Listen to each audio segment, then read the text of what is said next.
Alright, lights on, cameras on, real nigga in this bitch. You know what the fuck going on, man? Oh, I'm back, nigga. Episode 138, man, on the grind 200, man. This shit don't stop for a motherfucking soul, man. I say that as I come back, as I return. But look, man, you know why the fuck I'm here. I know why you here, man. Let's go ahead and get into this dope-ass content, man.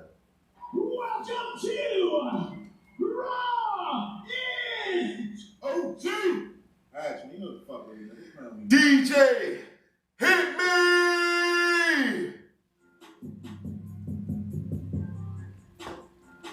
Oh, whoa, damn.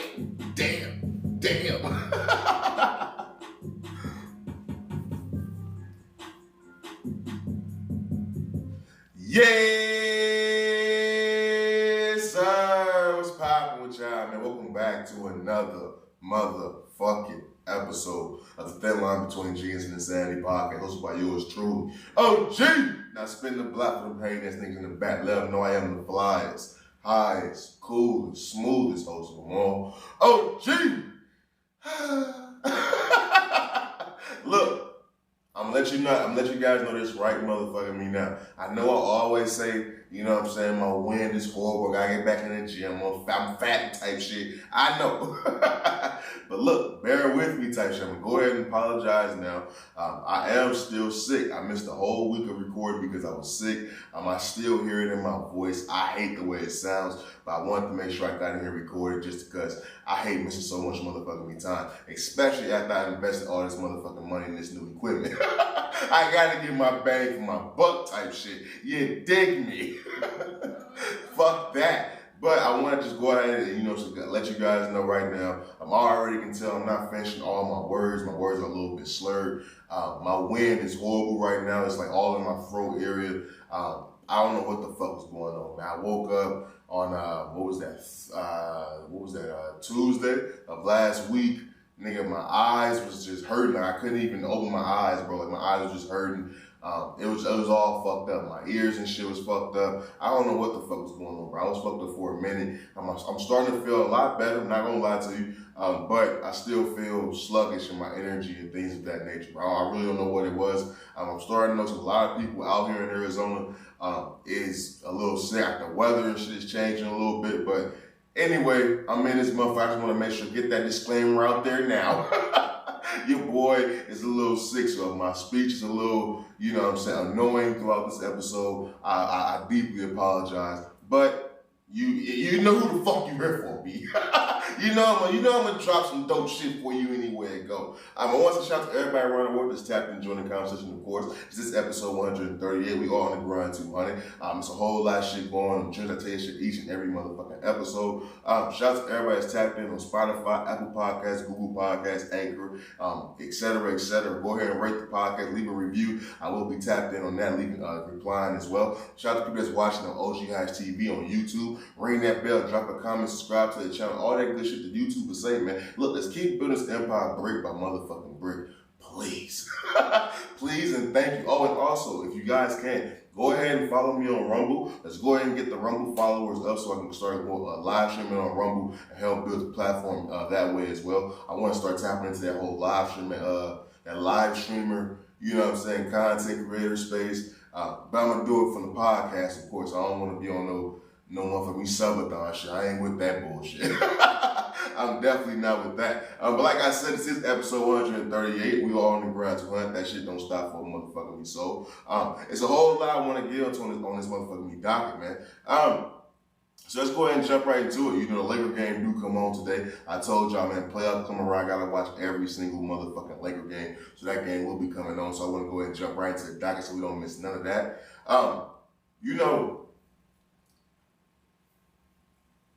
It's 2023. And I remember when I was a kid, elementary type shit. And I remember learning about like Martin Luther King and, Rosa Parks not getting up from the bus seat. As a kid, I was like, damn, like, they must have had really shit to do back then. Hey, she just didn't get up from a bus seat and just started hoopla. But as I got older, I started to understand it. But I remember hearing about Martin Luther King and Rosa Parks and Malcolm X, and you know what I'm saying, and thinking how that shit was just so long ago. But as you get older, you start to realize it really wasn't that long ago. My grandma was out there. You know what I mean? So that's when you really start thinking it ain't that old, it wasn't that long ago. You know, as a kid, you say some shit happened in the 60s, I feel like it's 100 years ago. But as you get older, you like, damn, I was only born in the 90s. You know what I'm saying? And it's like, damn, my mom was born in the motherfucking in the 70s. So it's like, damn, like that shit really wasn't that long ago. But then as time goes on, you start to progress in life, you start to just really not even think about the old days, old fucked up days, segregation and slavery, and you know, so how your great-great-grandpa was a slave. You know what I'm saying? Like my great-grandpa, you know what I'm saying, he just died, you know what I'm saying, in 2020. I mean, his father was a slave. You know what I mean? So, but we forget that. We forget just how round the corner that was. You know, I got news that the leader of the KKK, let me make sure I get this nigga's name for y'all. Calling the leader of the KKK a nigga is hilarious. That's pride. That's podding right there, nigga. That's podding right there, nigga. But the leader of the KKK is dead, brother. Leader of the KKK, this is awesome news. His name was Thomas Robb. The leader of the KKK has died at 77 years old. Let me repeat that. The leader of the KKK has died at 77 years old. Wow. 77? My nigga, that ain't that. What the fuck? That's not that old, my nigga. And the reason why I bring it up, man, you know I don't like starting the podcast off with no dark and gloomy shit, but this is fascinating to me. This is fascinating because for the leader of the KKK to only be 77, that's not me thinking that the KKK started 77 years ago. But it's like this nigga was only 77 years old. That makes me think about how just recently all this shit really was going down. So that doesn't make, so that's when I still see, you know what I'm saying, cops being the way that they are. When you think of the origin of where cops come from, cops were around to fucking get the slaves back into, you know, some certain areas. They were slave hunters. That's what police originated from. When I see that we're still getting police, you know, some police killing unarmed black men, I'm not surprised anymore. Because all this shit is still recent. All this shit is still new. This shit fresh, B. It blew my mind this nigga was dead. Now, of course you want to say round of applause. Fuck you, nigga. Fuck you. 2 times. But the nigga was only 77 years old. That's fascinating to me, brother. It's fascinating because racism, we get asked all the time, will racism ever end? I always say no. But fuck, the shit just, I don't want to say shit just started, but then we ain't that far removed from the shit just started. Like, I be tripping up, how the fuck is it still like racist families, like white families and shit? Like, you thinking like 2023, you be like, damn, man, there's been so much dope black shit that have been like accessible. It have been so many dope black athletes, so many black singers, black doctors, black creators, you know what I'm saying, movie stars. You like, damn, how the fuck is white people still racist? Like, we ain't proved we dope as a motherfucker by now. But then when you think, it's like, well, they not that far removed from the nigga, the big fucking Fred of their family, you know what I'm saying, who was running the fucking farm. He ain't that far removed from his racist ass running things. They just not. That's 2 grandpas away. Now think about your family right now. You can't sit here and tell me that your great grandpa way of thinking ain't still percolating through today's climate. You can't tell me your grandma ain't acting and she ain't operating by the same fucking rules your great grandma, your great granddaddy had laid down for her. You can't. And she sprinkled that shit on down for your mama. And she sprinkled it down for you. It's the same shit with them racist motherfuckers. That shit wasn't that far away. Now, I ain't justifying that shit or giving them niggas a pass to do it. But it's like, damn, if this nigga was only 77 years old, I can't be so motherfucking surprised that it's 20-year-olds and 30-year-olds and 40-year-olds walking around this motherfucker racist as shit. Team KFC in that bitch. I can't be surprised, my nigga. I can't be surprised.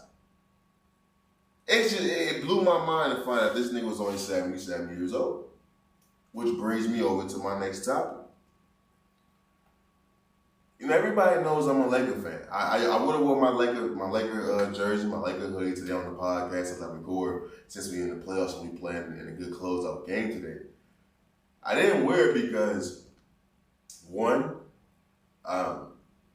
it's important that I wear this Mental Health Matters hoodie again, just because someone very close to me lost someone very close to them, and mental health could have been a huge factor in that situation. So I wanted to make sure I come on this platform each and every time I do. You know what I'm saying? I come on here with the mental health checks. You know, I come on here and I talk about the importance of going to therapy and things of that nature. But sometimes, you know what I'm saying, the message doesn't always get to the people that it needs to get to in an urgent manner.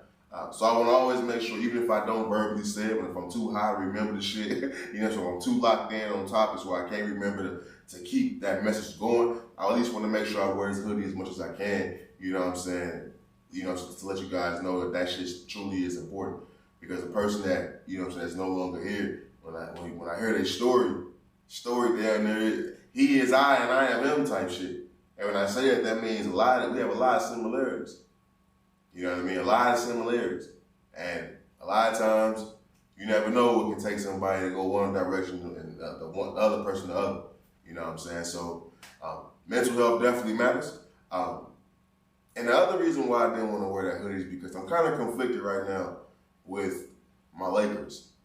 And it's not necessarily the current team. You know, growing up, my favorite coach was Phil Jackson. People know Phil Jackson from coaching Michael Jordan, 6 championships. People know Phil Jackson for coaching Kobe Bryant to 5. I'm, of course, known for coaching Kobe Bryant to 5 championships. To me, Phil Jackson is the greatest damn coach of all time. When it comes to basketball, of course. When it comes to football, of course, I go with Bill Belichick. But when it comes to basketball, I go Phil Jackson. People want to say Popovich. I do not agree. Popovich ain't fucking with Phil Jackson, in my humble opinion. But I'm not going to be mad if a nigga say Popovich is Popovich. He is Popovich.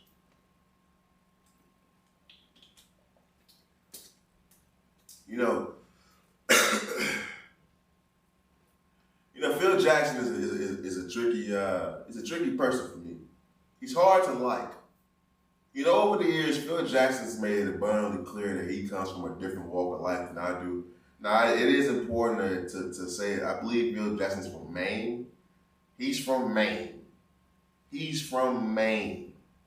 Wow. That's that. He's from Maine. How many niggas you know from Maine? I'm pretty sure none. If you have to assume what people from Maine felt like about black people, we would all come to the common, you know what I'm saying, assumption that they probably don't fuck with us. They probably don't fuck with us. You go in Maine and you looking for some motherfucking meat pie, they got nigga pie. You're done. They got nigga pie. So he's from Maine. Now, I've always, like I said, I know him from coaching Kobe. I'm that naive kid that when I seen the white man coaching the black athletes, you know what I'm saying, there was respect there, there was love there was contrition. You know what I mean? Like, I was naive when I was growing up. But as I got older, it's like, as I started to get coached by white dudes, I was like, You know what I'm saying? Like, I fuck with 1, 2, but the rest of them, you know, niggas was kind of racist on the low. Like, I can see it type shit. It was a little bit more bass in their voice when they was telling me to run the fucking hills. You know what I'm saying? So I can see it. But with Phil Jackson, as a kid, you just wanted to believe he liked niggas. He giving Kobe all the meat, giving Kobe all the shots. Come on, he gotta like niggas, right? No. See, as I get older, man, more and more things come out about Phil Jackson. You know, I remember when he wrote the book about Kobe, it was a little bit distasteful. I remember when he called LeBron James crew of people like Rich Paul, Maverick Carter, all those guys who are now prominent faces in Hollywood and sports entertainment. He called them an entourage, a crew, a posse, and shit like that. Very distasteful, trying to belittle them and discredit them, paint them as thugs. I remember that. I remember what he did to Melo in New York. I remember that. I remember all these things. I remember the shit he was saying about LeBron while he was in charge of the Knicks. I remember all these things that happened after his tenure and sorely in the break between his two tenures with the Lakers. I remember all of this shit. But the new stuff that's really getting on my nerves, man, Phil Jackson released he was on a podcast, a clip came out. He was quoted, you know, talking about why he doesn't watch the NBA anymore. And it's nothing new that you haven't heard about the slogans and political views and things of that nature. But hearing it from Phil Jackson, it kind of rubs me the wrong way. And I'm going to tell you why. I want to read the quote first. It says, this is from Phil Jackson. It says, they even had slogans on the floor in the baseline. It was trying to bring a certain audience to the game. And they didn't know it was turning other people off. People want to see sports as non-political. Excuse me. The reason why I bring it up is because when Phil Jackson is talking about when the NBA was having, you know what I'm saying, stop being racist or I can't breathe and, you know what I'm saying, Black Lives Matter on the court, standing in solidarity with the African American players who were standing up for Black Lives Matter and police brutality. I'm all for people saying they look at sports for non-political views. Trust me, fam. I'm not looking to see what's moving the needle, the political needle between Republican and Democrats and liberals and all that shit every time a nigga trying to get a first down my damn self. Trust me, I'm not. But I'm not finna get mad at, you know what I'm saying, like in the NFL, the quarterbacks or some shit, some of them got a message still behind their helmet. I don't get mad when I see it. Even if it's some shit that I don't want to see, if it's not taken away from me actually enjoying the game, I don't understand why it's offending you motherfuckers. You mean to tell me you can't watch niggas run up and down a court that got shit on it? You're not mad about the big ass Ruffles logo that's plastered in the fucking in the middle of the floor, but you mad about Black Lives Matter being right there. So if that motherfucker said Orange Lives Matter, that motherfucker said Purple Lives Matter, would it still be a problem? Is it the simple fact that the black is describing a motherfucking group of people? And what group of people do you think they bring into the NBA that's already not there by saying Black Lives Matter? You think niggas wasn't watching basketball anyway? God damn it, I think niggas is the ones who boosting all this shit up. Anytime I go to a goddamn basketball game, I see niggas, bro. Now you got those certain cities like, you know, San Francisco, LA and all that, but in Phoenix and Memphis and Houston, Atlanta, nigga Philly, nigga them niggas that's buying them tickets, brother. When the merchandise, the shoes, that's niggas buying that, bro. So I don't think they bringing any group of people to that game that wasn't already there by saying Black Lives Matter. And the reason why it really is really disrespectful is because I seen Jalen Rose, so I don't want to make it seem like this was an original thought of mine. He had a very good point. You're talking about a man that won 11 championships off the backs of some of the most famous black athletes of all time. Some of the most famous black men of all time. You've won off their backs. And you mad? Because motherfuckers is showing solidarity for them? That's what the fuck you doing, Phil? See, I remember when Scottie Pippen came out a few years ago and said you was racist, my nigga. I remember that. And see, that kind of came out at the same time he was like, he was mad at Michael Jordan type shit. So like, it kind of was lumped in as Scottie, he lost his fucking mind. Future fucking his woman. Oh, man, Future fucking his woman. Future fucking his woman. Future was fucking his girl. She fucking Michael Jordan's son. Last Dance come out. Scottie Pippen was a little man. He wrote a book. But he did say Phil Jackson was racist. And niggas was like, nah. Is we sure we still saying nah? Because any nigga that will sit there and say he don't even watch basketball, the game that brought this man all his money, his fame, his popularity, his championships. The nigga was a player first. The nigga won the championship with the Knicks. The Knicks. So the nigga that got all this tied, this love for the game, his whole life is tied to the game. That nigga will say he don't even watch it no more. You don't even watch it no more because they support black people from police brutality. That Zen Master shit, man, I don't know, B. Hey, that Zen Master shit, I don't know, man. I don't know, man. Like I said, dude from Maine. I never expected Phil to be, you know what I'm saying, all the way there for us. But I didn't expect Phil to be against us type shit. You know what I mean? I always thought Phil Jackson was like a hippie. But the more I hear about this dude, the more that comes out, the older I get, the more he just feels more free and loose with his lips type shit, pause. He just keep exposing himself to be just an ain't shit human being. And it's sad because everything you have is off the backs of our most famous black people. Some of our most famous black men. You reap the benefits of their motherfucking success. You get the credit for teaching these people. You get the credit for, you know what I'm saying, harnessing their abilities. Like, you get the credit for that. A fucking white man who's really racist. Man, that's tough. As a Laker fan, bro,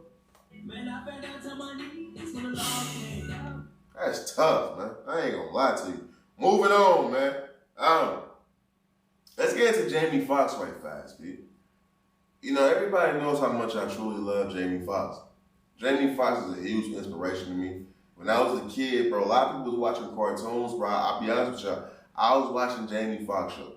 Like a lot, and I remember growing up, like a lot of niggas was like saying that's who I like joke, like that's like who I always acted like Jamie Foxx. And I used to be happy about that because I truly used to watch that. I think he's one of the most talented men I've ever seen in my life. And I don't know if this is glazing or not, but I'm just being 100% true. When it comes to singing, when it comes to rapping, when it comes to acting, when it comes to being a comedian, he's unmatched, bro. The only other niggas I can pretty put up there is like what? And I didn't even know until later was Eddie Murphy. I didn't know Eddie Murphy could sing. Party all the time is my shit. I ain't gonna lie to you. Wow. 8 to 11, nigga. And we know Eddie Murphy can act, you know what I'm saying? We know he's a stand-up comedian, things of that nature. But Jamie Foxx is truly unmatched. Childish Gambino probably came and took the torch as of late, but I don't even know if he's consistent enough for me to even say that comfortably. You know, news came out about Jamie Foxx a couple weeks ago, brother, and I was it a week ago, 2 weeks ago? I didn't bring it up on the podcast just because more news, I want more news to come out. It hit me so hard that I wanted a little bit more news to come out because I fuck with Jamie Foxx, bro. News came out that he had a brain aneurysm on the set of filming the movie. People that don't know what brain aneurysm, I didn't know there was this many people who didn't know what the fuck a brain aneurysm was. That's a stroke, my brother. You know, a lot of people, it was conspiracy theories out there when news came out that he had a brain aneurysm and a few days went by. I seen people on Twitter talking about so we just gonna sit here and act like, so we just gonna sit here and let Jamie Foxx have a brain aneurysm and ain't nobody gonna say nothing? Like, what the fuck is there to say about a nigga having a stroke? It's like, do you niggas not know what brain aneurysm is? But more news has come out, so I wanted to make sure I update the people that he is recovering, he is alive and responding. I was scrolling through Twitter and people were talking about the movie set that he, you know, had the stroke on. They pulled in a stunt double and started finishing up the movie. And people were mad about that. I understand fans being mad that you hear about someone that someone you care about, entertainer you care about, having a medical emergency, and then it seems like the company or the movie crew isn't really giving a fuck, or it isn't being humane about the situation. I understand that. I get people being mad, but people gotta understand, bro. These is millions upon millions upon millions of dollars. These projects, man, they got deadlines and all that. Is it fucked up? Of course. But I also read when you do a little bit more digging, they was wrapping the movie up anyway. They wasn't like they was just starting it. They was in the middle of the movie, so they had to shoot important scenes or recast them type shit. Nah, it was putting the finishing touches up on the movie anyway. So that makes it a little bit more justifiable. But also, like I said, these is multi-million-dollar movies. Depending on the movie, it could be billion-dollar movies type shit, with billion-dollar budgets, with billion-dollar box office expectations. But that's the way Hollywood goes.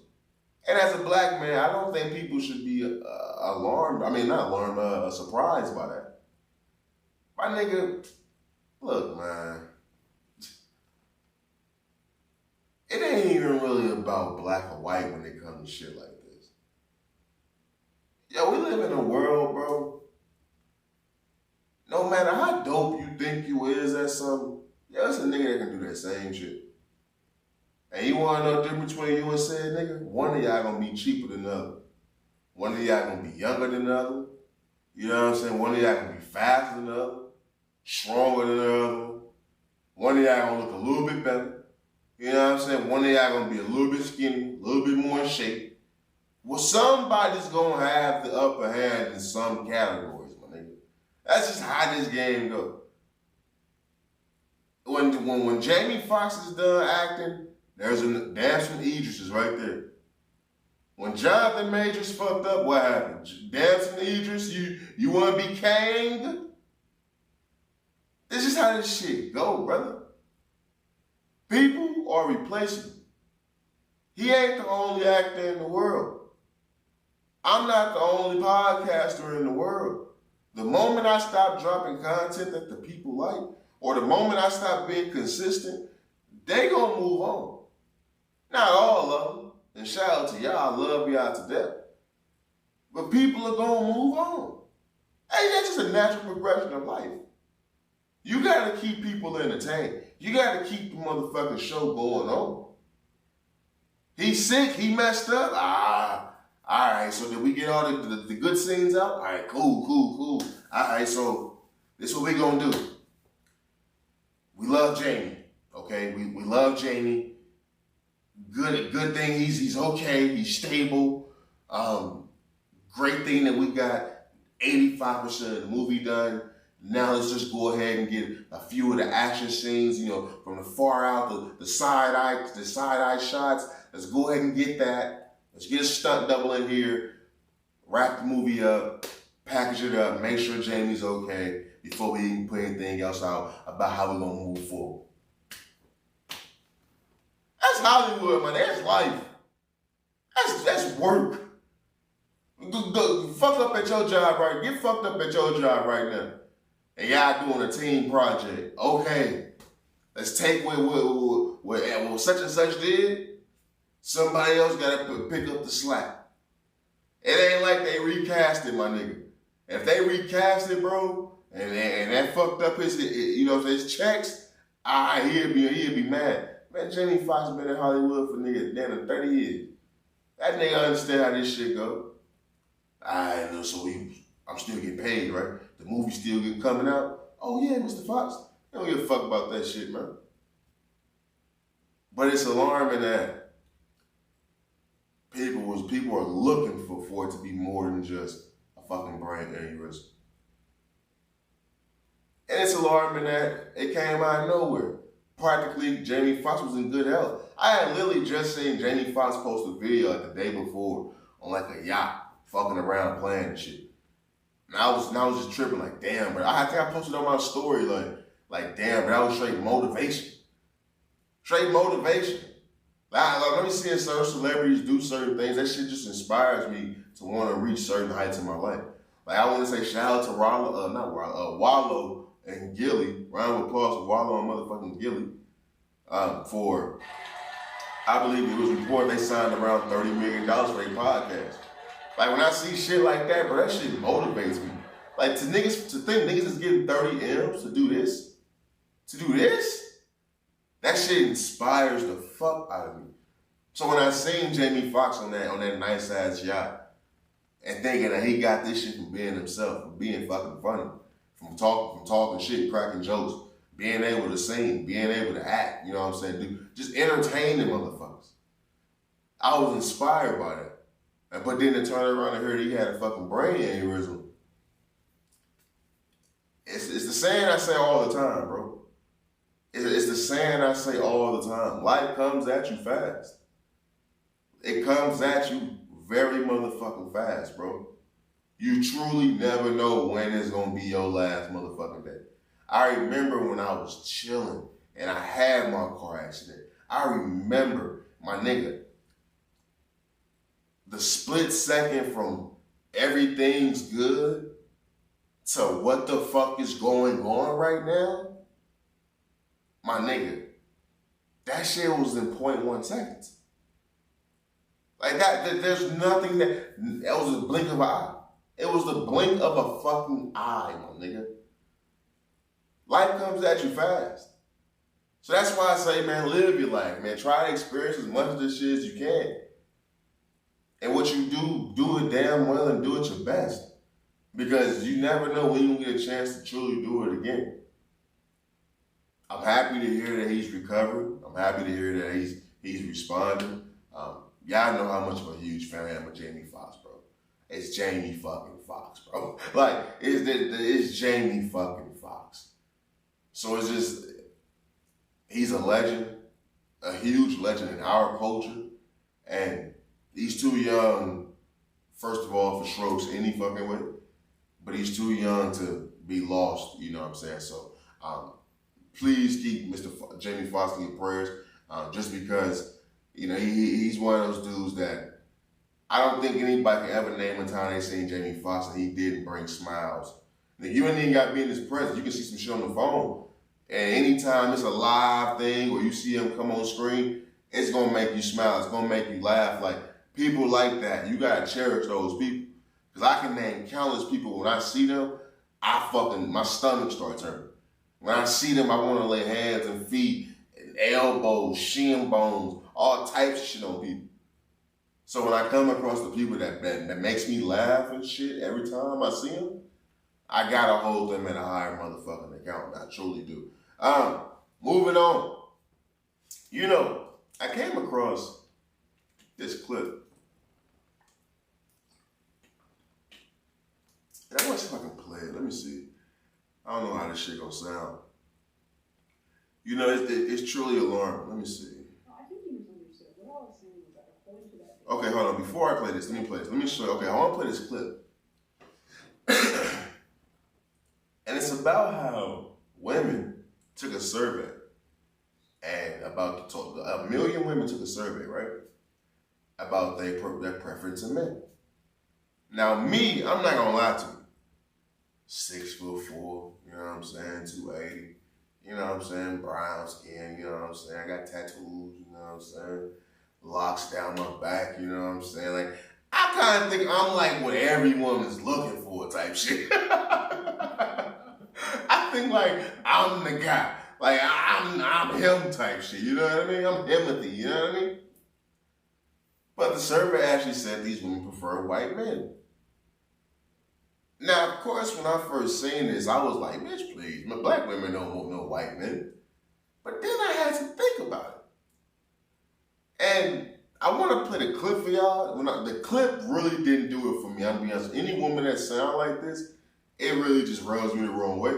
But I want to play the clip for y'all so y'all can at least hear the clip. Hear what I heard. No, I think you misunderstood. What I was saying was that according to that data, to be clear, they pulled through a million online users who were on dates such as Cupid and other online dating profiles. It also included in-person interviews. Based upon that data, it showed that women across the board of multiple races, they responded first to white men. White men were their primary preference, and then second, wow, was men of their own race. That's what I was saying. And yes, that is including black women, more specifically. Man, I found out somebody it's when the law came. First, according to this online data, and then secondarily, they had a preference for black men.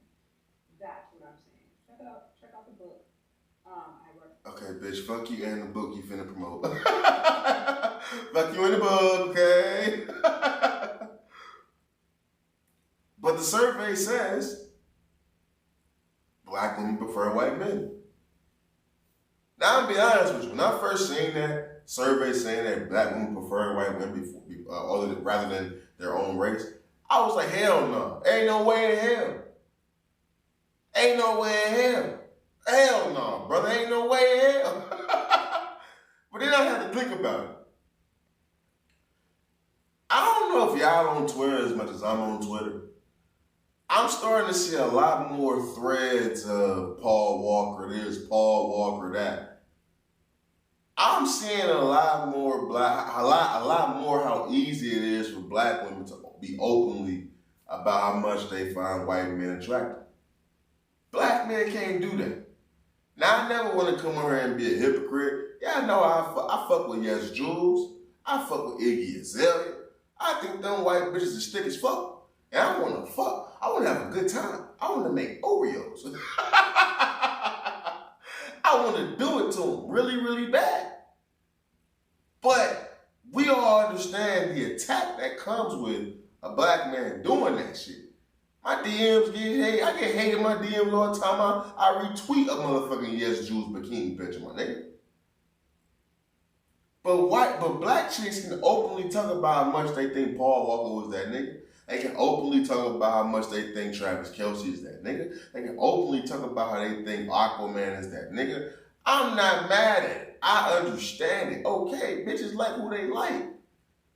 But when I sit here and I try to defend black women and say they don't prefer white men, I can't say that. I see more and more on social media black women posting pictures of older white dudes all the time. I see more and more black women champion white girls who go and get white sugar daddies. I mean, black girls who go and get white sugar daddies. I'm seeing it. I'm seeing it. And I can't act like I'm not out here in Arizona. I'm in Arizona, fam. Like that whole same race dating shit for black people, that shit not strong out here, bro. The only time you gonna see two black people together, real talk, is if they not from Arizona. Like most times you see people from out that's not from Arizona, they gotta be from St. Louis, Chicago, Detroit, New York, you know what I'm saying, Louisiana. Them the motherfuckers that you still see trying to stick with black people. But for the most part, man, it's black people with white chicks. You know what I'm saying? White chicks with Mexican dudes with black chicks with motherfucking me Irish niggas. Like, you see all types of shit out here. So it's like, I'm not surprised by this survey. I'm truly not. It kind of took me back a little bit. But it's like, well, you gotta be real with it, man. Black chicks they fucking with whoever's trying to spend that money on them, bro. That's just how I look at it at this point. Because it's weird in our culture, and in our culture specifically, it's not about love no more. In our culture, it's about, you know what I'm saying, how society views you type shit. Like if a chick messing with a white dude, you automatically assume that the white dude's like a sugar daddy type shit. I ain't never really seen no black chick fucking with no young white dude. Anytime I've ever seen a black chick fucking with a white dude, they was either on some same age shit, but the white dude has some black in him, or if they fucking with a white dude, he a little bit older, he got a little bit more paper than the niggas that she fucking with, you know what I'm saying, on a day-to-day basis type shit. So it's like, it ain't about love, it's all about how society will view you.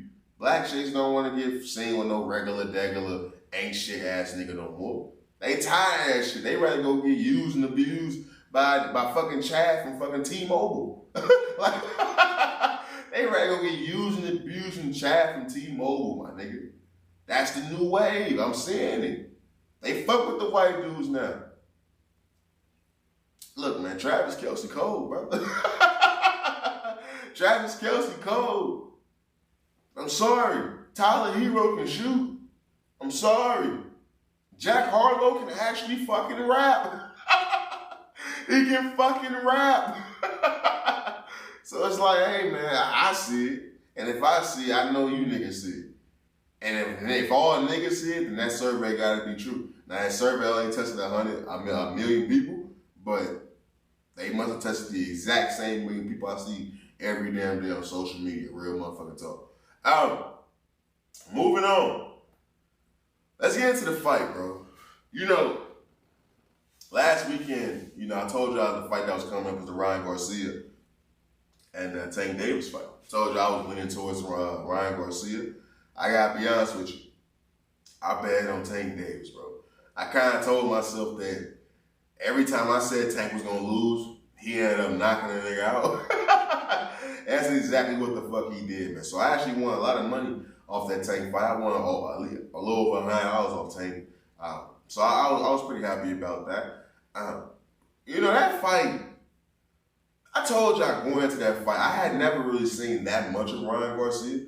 I had literally only seen one fight, and that was the fight he had before the Tank Davis fight. And I truly didn't know what to expect. I expected him to, you know, play off his length a little bit just because that's the smart thing to do. He didn't do that. He went in there and he fought. I'm gonna give him his respect and say he wasn't scared of Tank Davis. That's the fuck up I keep saying niggas make. That's the same thing Rolly Romero did, to where it's like, yeah, you hitting that nigga, but you a little OC. And that's exactly what the fuck how Ryan Garcia, he was hitting him, tagging him a little bit, got a little too happy, got his ass rocked in the second round. He did get right back up, so I kind of thought it was like a more of an off-balance shot, but he did get hit flush. As the fight went on, I actually thought he was going to be up on points just because I thought he'll be using his jab and shit like that. He didn't do it. He ended up getting his ass outboxed the whole time. It was clearly shown that he really didn't deserve to be in the ring with Tank Davis. That was truly just the money he played with Tank Davis. He ended up getting hit in the rib. Now, I seen the shit live. As soon as it happened, I said, that shit like it hurt. He got hit, the way he took that back step, then he took the knee. Now, when he took the knee, this is where the bullshit comes into play. And I'm not saying bullshit on Ryan Garcia at all. I'm saying bullshit on people who don't watch combat sports. People who don't know what the fuck a liver shot can do. People who don't know what the fuck a body shot can do. It's one thing to know that Ryan Garcia had a rehydration clause. Even if he didn't have that, my nigga, a liver shot hurts. I done seen niggas get kicked in the liver with a toe and they was done. And a liver shot shuts your whole body down. And even if you get hit in the solar plexus, right in the middle of your goddamn chest, nigga, that it's gonna fuck you up. All the wind is gonna be knocked out of your shit. So when I seen Ryan Garcia not get up for the 10 count, I was surprised, but I wasn't shocked. I was surprised just because I thought he was gonna get up, because I thought he was gonna get the fuck up. But once he did get up, I clearly understood why the nigga didn't get up. I didn't lose any respect for Ryan Garcia. To be honest with you, I look at that fight and say, you know what? Okay, Ryan Garcia lost, but I think Ryan Garcia will be back. I don't think this will be the end of Ryan Garcia. But when Ryan Garcia lost that fight, now first of all, we all knew he was gonna lose because Tank Davis came out the cheap key. I don't know why the whole world knew that. I don't know why the whole world knew when he came out with Chief Keef that was an automatic victory. I don't know why, but we all was in cahoots at that moment in time. But when Ryan Garcia lost, bro, he lost more in the fight. I didn't think it was that deep. You know, like after the fight, fam, you didn't see Oscar De La Hoya. You didn't see Bernard Hopkins. They didn't go with him to the after-fight press conference. He was literally up there by himself like his parents or something like that. I was on Twitter today and I seen motherfucking me, what's my nigga name? What's the legend name? What is the legend's name? He was the goddamn, I forget the nigga name, man. I forget the nigga name, but one of the Mexican, all-time greats, Cesar Chavez. The nigga Cesar Chavez said he's never gonna watch a fucking Ryan Garcia fight again. Like, Ryan Garcia has lost like his respect for Mexicans. Like I seen Henry Cejudo. I'm seeing all Mexicans just disowning this nigga. And it's like, damn. Like, I hate to say this, but it's like, why the fuck did y'all think he was gonna win in the first place? Look, man, I know that nigga made Donna, you know what I'm saying, beat Adrian Broner. But man, don't let that shit fool y'all, man. Niggas been whooping y'all ass to the darn time, nigga. To see Ryan Garcia lose a fight and his people, and when I say his people, not even just the niggas in his corner, nigga, his nationality, they don't fuck with this nigga no more. Because he got fucking beat by Tank Davis? That's tough, my nigga. That's fucking tough. To think you go in there and you put it all on the line, you know what I mean? And not only do you lose and get embarrassed and ridiculed online, but the people that the colors that you put on, the country you in there fighting for, them niggas say, nah, we ain't fucking with you no more. After you lose your first fight, that's like some real life Creed shit. That's some real life Creed shit, my nigga. That's tough, man. Ryan Garcia lost a lot more than the fight. He lost a lot more in the fight, man. That's why I say, when it comes to sports beat, you gotta respect them athletes, man, because it's one thing to prepare your body, you know what I'm saying, for combat or to perform at a high level. But when you get to the human aspect of shit, when you just get to the human aspect of all this shit, it's a lot of shit that goes into being a top-notch athlete. And to think that at the drop of a dime, at the blink of a hat, snap of a finger, that your whole country can be turned on you. Like, I just seen some shit. This ain't got to do nothing with sports. But I see Steve Harvey. Remember when he fucked up the Miss Universe? And he was talking about like how it wasn't even really his fault. It was somebody else's fault, but he wanted to go out there because his ego got in the way. He wanted to like fix it on stage type shit, which ultimately ended up putting all the blame on him in the public eye. But you know what I really thought about when he was talking about that shit? Like when it first kicked off back in 2015, which I forgot it was that long ago. When that shit first kicked off, like you just look at it as, damn, Steve Harvey fucked up on national TV, a huge contest. But do any of us truly trip off how big Miss Universe is? Like the shit's called Miss Universe. Like I still don't even understand how big it is. I'm trying to gas myself up to act like I know how big this shit truly is. But he was describing when he messed up, how he never seen nothing like that. Like, he never felt that much hate before. And I had to think, like, damn, he right. Because it ain't just, you know what I'm saying, if you're a sports team, it ain't just your rival team that I like it. Nigga, he had countries not like him.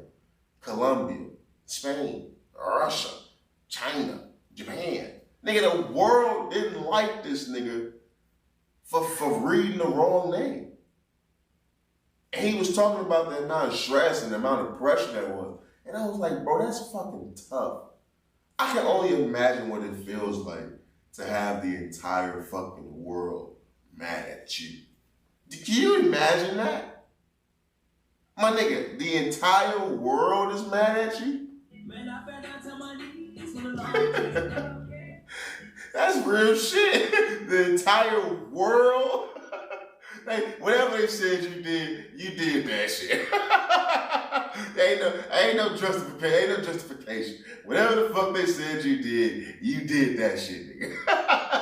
Real motherfucking talk, man. Moving on though, man. Let's get into this before we get the fuck up out of here, man. I want to get into the herp having hussy. You know, if you guys have seen the video that's going viral, Mrs. Coil Ray looking chick, skinny, light skin, pretty attractive, let's be honest with it. She getting smashed out in a bathroom, you know what I'm saying, getting piped out raw dog, some dark-skinned nigga having time of his life. We've all been young before to where we thought like that would be a hell of a fucking time. To be out and about, you know what I'm saying, minding your business, and a badass bitch walk up on you, you think you spit some game so hard that she just gotta give you that pussy, now you fucking her, like, you feel like the man. Every young boy has had that dream, have had that thought process, or has had that happen to them. Me personally, never happened to me. I've never met a stranger and just fucked them in the bathroom. That's never happened. I'm still waiting on my day where I pull up at the red light and look over at the bad bitch and we go off somewhere and I beat her shit in. That's my fantasy type shit. That's what the fuck I be thinking about. But this woman's she's going viral because, you know, with her having herpes, as I say, the herp having hussy, it comes out that she has herpes. And do I have the clip? Let me see if I have the clip where she was talking about it. And it truly is disturbing. And I wanted to play it because, you know, a lot of times when I tell a story about how, you know, I was messing with a woman, the woman gave me an STD, a lot of times people don't believe it. Like, people who have a hard time believing that women can move a certain way. And when I say this, I'm not trying to make it seem like men don't move a certain way as well. But I think we have to get out of this day and age. I think we have to get out of this dumbass mindset that women can't do certain shit. There's still people out there that believe that women can't be predators. There's still people that believe that. It's still people that will fight you on the fact that a woman can rape someone. Like, there's people who will fight you on that. They will fight you on that. And I think that's very dangerous, and we have to make sure we get out of that mindset because it can happen. It does happen, and it will continue to happen. Because there are people with a mindset like that who always look the other fucking way. I just seen a motherfucking report not too long ago about a 30-year-old woman who had a baby by a fucking 13-year-old boy, and she ain't even facing no jail time. Because she took a plea deal for probation. The fuck you need probation for, bitch? That you need to be locked up. Probation ain't safe enough. Probation is not safe enough for a bitch like that. It's just not. But for shorty, I want to play the clip if I can find it, because it was very actually disturbing because she was open about her having herpes. She never hid her having herpes. She put it on her social media. People was able to view it. People seeing all that shit. But the thing about it is she didn't disclose that she had herpes to the dude that she fucked in that bathroom. Not in live time. He didn't know. So he's just fucking shorty thinking he getting some bad bitch pussy when he's really getting some bad bitch pussy. Literally. Damn, not the bad bitch pussy. That shit distasteful, man. That shit distasteful, B.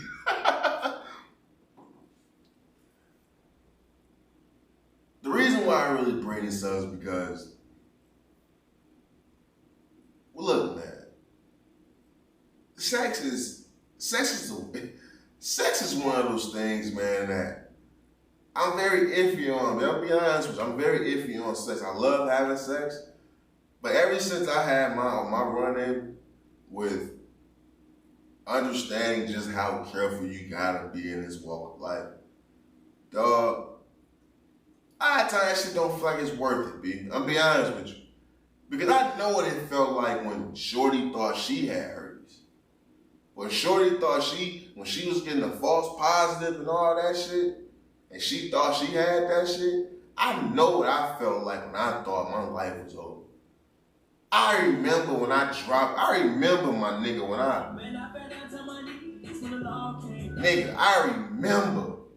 remember my nigga. I remember being a grown-ass man, calling my mama, like, Mama, oh my God, it's over, Mama. I promise you. I remember. and I thought it was over.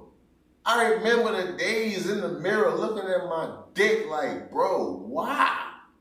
I remember magnifying glass in my shit. I remember the sleepless nights. I remember the times where nigga food was not getting eaten. Because up here I was done. Mentally I was done. Spiritually I was done. Emotionally I was fucked. I remember. And I can't find a video of Shorty response to everybody giving her backlash because it came to find out she had a boyfriend. She made a response talking about how she even ended up in that situation. How her friend was in the bathroom. Her friend went in the other stall and nobody bothered her. How everything just happened so fast. She went in there to get her friend and next thing she know, she in the stall throwing her ass back on some dick. Are you serious, bitch? Like, honestly, are you serious, bitch? That's what happened? Like, this shit is ridiculous. Be like, you can't make this up. You mean to tell me, hold on, let me make sure. You mean to tell me you got herpes and you throwing ass back on dick?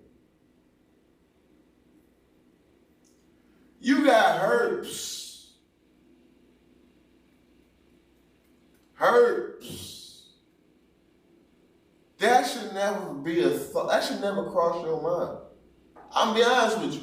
It should never cross your mind to throw some ass back on some raw dick of a nigga that you don't even know when you got the herpes. Shouldn't shit be sexual from the hours of 8 a.m. and 3 p.m., bitch? You out of pocket, ho. You need to stop it. You should only be having sex with a specific partner. You should not be having sex with new people. I'm sorry, you shouldn't. Especially when you're not disclosing you got that shit, baby. So it's like, I've been there. I've been that guy.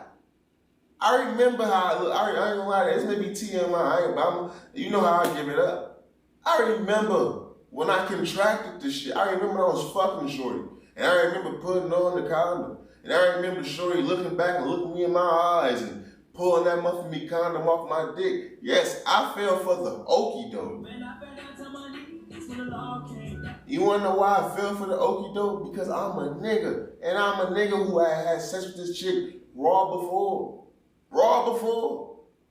But was like, nah, we ain't really fucked in a minute. I'm gonna use the combo. She looked back at me with them eyes, my nigga. Pulled that shit off and I fell for it. Had a time in my life.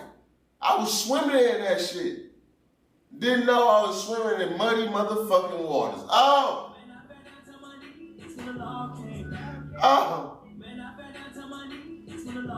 Not the muddy fucking waters.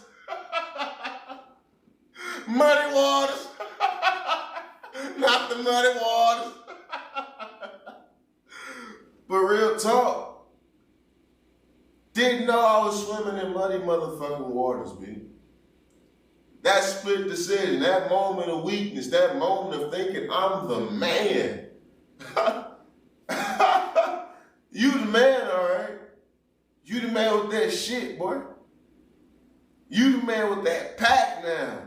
Pac-Man, yeah, that's you. At least I can handle my shit in silence, you know what I'm saying? I can talk about my shit now, you know what I'm saying? Shorty clapped me up, you know what I'm saying? Took care of that shit. I was good. Nigga, 8 days later. 8 days later, I was cool. Hate, I went through it, but I had to go through it. I had to go through it because I was moving so stupid that it could have been worse. I could have went from being Pac-Man Jones to Magic motherfucking Jones. It could have happened. It could have happened. But because I was moving stupid. Because I had a moment of weakness where I let someone else dictate the way I'm operating my life. So I've been this guy. But like I said, I handle my shit in silence. I was able to, you know what I'm saying, heal and, you know what I'm saying, mentally and spiritually get better over time. Because it takes quite a while. I still don't trust. I don't think I ever will trust or be as loosey-goosey as I was before. I'll never do that again. But for old boy in this video, who was fucking shorty, smiling in the camera, letting other people come in the stalls, and it was all for fun. You know what I mean? It was a good time for dude. I'm pretty sure he went home that night thinking he was the man. Now the whole world knows, brother, you got herpes. You have herpes. Now, of course, you know what herpes has to be, you know, intercourse during the active breakout and things of that nature. But if any chick that's throwing pussy back on raw dick in a bathroom stall, I'm not finna say she not fucking on the outbreak, my nigga. I'm gonna be honest with you. I'm just gonna be 100% honest with you. Wow. I'm pretty sure shorty didn't give a fuck about no outbreak. She wanted to fuck.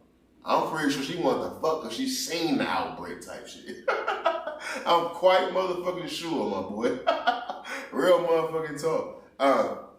But it's a cold world, man. It truly is a cold world. We just have to get out of the mindset that there ain't some ain't shit bitches out here, bro. As much as you think there's some ain't shit niggas out there, remember, there's more women in the world than there is men. So even by numbers, by the numbers, if there's not at more, there's at least equal to as many ain't shit bitches in the world than there is ain't shit niggas, bro. Let's stop trying to justify the shit. Let's stop trying to act like we don't understand that motherfuckers can be conniving and vindictive and some evil motherfuckers, bro. The facts are the facts. We gotta get out that stupid ass mindset. Real talk.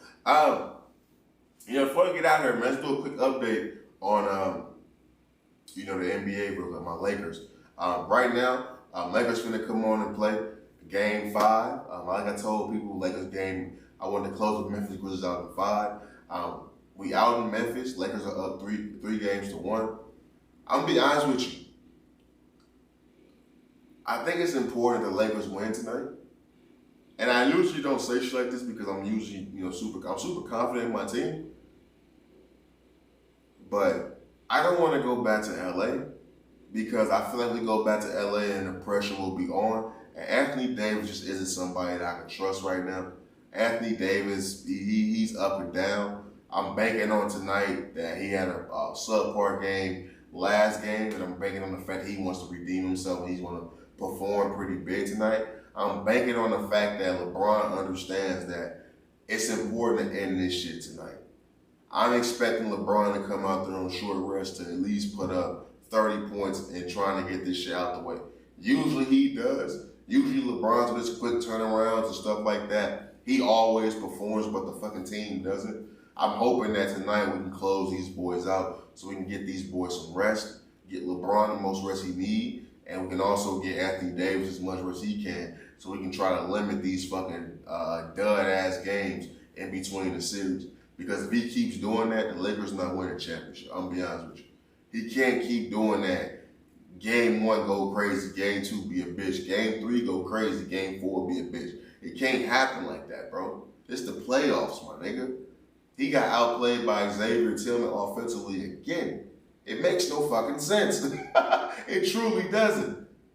So I'm hoping that we can win tonight. Hopefully we can get some good three-point shooting from Troy Brown, Malik Beasley. Hopefully we get Lonnie Walker sighting, you know what I'm saying? OGHatch, Austin Reeves.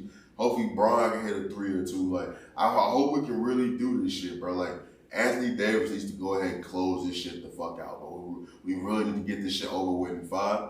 The Phoenix Suns, they have advanced. They're going to go against the Denver Nuggets. I've already looked at prices for those tickets. Them motherfuckers is a lot more expensive. They are a lot more expensive than the motherfucking me Suns versus Clippers tickets for some strange reason. But I don't even know if that's a series I would want to go to. Like, to see the Denver Nuggets, like, I mean, it'd be cool to go to every series, every round, go to a game. But I mean, I'm not spending $300 to go see Nikola Jokic. Bro. I'm just not. I'm not. He don't even dunk. Fuck that. I ain't doing that for no passes, bro. I can watch that shit at the crib at the couch, on the couch with me. You got Atlanta. They storming back to 3-2 against the Boston Celtics. You got the Miami Heat, who's up 3-1 on Milwaukee. Giannis came back, but it's just not enough. Jimmy Butler dropped 56 on them niggas, bro. Playoff Jimmy is crazy. Playoff Jimmy, he deserves our respect. Playoff Jimmy, he truly is a problem. If playoff Rondo is real, playoff Jimmy is damn sure real. Who else advanced? Philly advanced. They wait on the winner between Boston and Atlanta. And everybody else still playing. You got Golden State, Sacramento. I got Golden State finna win this in 6. They won both games at home, so the series is tied 2-2. I got Golden State winning that in 6. I believe that momentum is definitely in their favor. You got De'Aaron Fox with like a little fractured index finger. The point of his finger is fractured. I really wouldn't even use that as an excuse. But when you go against Draymond Green, you're not for sure to tell me Draymond not finna punch that nigga in his fucking fingers. Some way, somehow, it's gonna be a collision where Draymond Green swipe at that nigga hand. Some shit I would do. So I just think that's the wrong team to be acting like you got some type of injuries that motherfuckers know, that can visibly see. You gonna have a splint on that motherfucker? Like, nah, I got Golden State winning that in 6. I think they get their first road victory in the playoffs and then go home and wrap this shit on up. But it's been very competitive. These playoffs have been very competitive. Like I said, Denver just wrapped up Minnesota last night. Anthony Edwards, that's my boy. I liked it. He had a good, strong season. But it's been a very good playoff. It's been a very, very good playoff so far. It's very interesting to see what happens going forward. Of course, the Clippers went home. Russell Westbrook did Russell Westbrook things. He performed when expectations went away. He started the series off 3 for 19, ended that bitch 3 for 18. Mr. Motherfucking Consistency. That's the Russ I know, boy. But I am happy for Russ. He seems to have found a little bit of his youth back when it comes to the love of the game. Hopefully he finds a better position for him next year. He can continue to, play the game that he loves, because it is unfortunate when you got people trying to get you up out of here. I know I crack jokes, I talk my shit, but I still respect the man for being able to perform at somewhat of a high level. Although it is at the lowest of the high level, it is a high level. So I'm happy for Russ. I'm happy for Kawhi Leonard as well. News came out that he tore his meniscus. The reason why I said I'm happy for him is because I'm happy for Kawhi because he gets to hold his career in his own hands. Niggas like Grant Hill, Brandon Roy, Greg Oden, other niggas who was just really good basketball players, and injuries kind of just fucked them up and they never could capitalize. Like Victor Oladipo. Kawhi Leonard's one of those dudes, man. I just look at him like maybe he never was supposed to actually fucking play. They always said he had degenerate knees since high school. So maybe what he got is what he was able to squeeze out of that shit. And if it was normal basketball, like back in the day when niggas was playing all them minutes and all them times, he wouldn't even have a fucking career. So maybe you just gotta be happy with what you get when it comes to, Kawhi Leonard, bro. At this point, I gotta accept it. Get healthy, my nigga. When I seen him in person, he's one of the best basketball players I've ever seen in my life, bro. I gotta be honest with you. I've never seen that shit. Like, when I seen him, bro, dude, that shit looked like Kobe, bro. That shit looked like Kobe, my nigga. I was in awe. Like, it was amazing, bro. To think he was doing that on a torn meniscus at the time, that shit was amazing, bro. So please get healthy, Kawhi Leonard. Much respect to your game, bro. You a bad motherfucker. I ain't gonna lie to you. Much motherfucking respect. And I think it's lame as fuck that Stephen A. talking about it should force you to retire. I think that's lame as a motherfucker. Shout out to you for real. You a bad motherfucker, bro. But with that being said, I think that's all we motherfucking got. Let me just run through these topics right fast, make sure that's all we got. Leader of the KKK is dead at 77. Phil Jackson exposing himself. Jamie Foxx recovered. Do black women prefer white men? Yes. Ryan Garcia losing more in the fight. The herp having hussy had been in this motherfucking cold world. Yeah, that's all I motherfucking got. Shit, with that being said, drop that fire ass beat, man. You gotta fucking give it up, man. It's all love these ways. Never let them saturate with the bullshit. Always keep the main thing the main thing. Stay safe, stay sharp, stay sane. And how I enjoyed this episode, man. We out this motherfucker. Peace.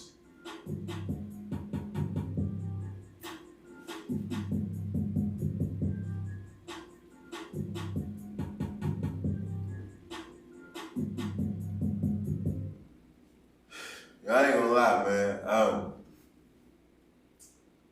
You know, it's a very great episode 138, you know what I'm saying? You know I love coming here and recording for you guys, giving you guys great content.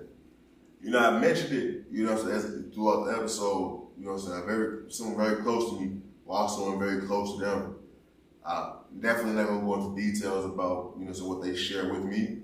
But I want you guys to remember, man, mental health matters, bro. You know what I'm saying? Like, mental health matters, man. Like, I know a lot of times the message can get blurred, you know what I'm saying? The shit that I talk about on this podcast. We talk about a lot of shit that happened in pop culture. We talk about sports, we talk about music, we talk about everyday life. But the message is always mental health. It's always been that. This has always been for me to, you know, self-heal myself through my trauma. This is my self-therapy. You know, I was talking to somebody and they was letting me know, like other people as well, but this is someone who I still don't even look at just a fear of the show. I look at this as somebody who, you know what I'm saying, this is my nigga type shit. Motherfuckers is looking for the show to take their mind off certain shit. They use this podcast as a distraction. And that's the one thing about content creation that I really take pride in, man, is that when I get friends of the show tell me how they use this show to get away from their everyday life, you know how good that makes a nigga like me feel, bro? Because, yeah, this can be my pain and this can be my everyday life, my real life story that I'm putting out here for y'all, but that's what I'm doing it for. So, yeah, when you is going through some tough ass times to where, you know what, man, let me see what this nigga Hatch talking about. And people was talking about me, getting mad at me, talking about the future shit. And the reason why I stood my ground is because it's important that I talk about different shit that you don't talk about in your everyday life. It's important because I want to be able, when you listen to my podcast, I make you think about some shit you wasn't already thinking about. I make you think about a motherfucking topic or scenario or discussion, you know what I'm saying, that you never even thought about before. Or some shit that you can give your opinion on that you never voiced your opinion on before. That distracts people from the bullshit. That keeps people elevated in life.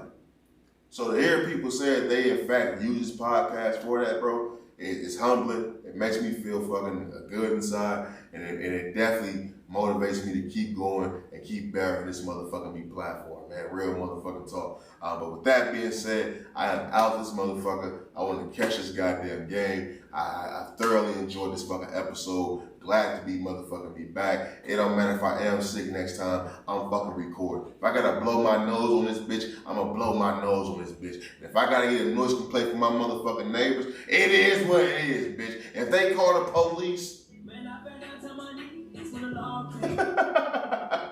nah, man. But we out this motherfucker, man. Episode 138, on the grind 200. The grind don't motherfucking be stopped, man. We out this bitch.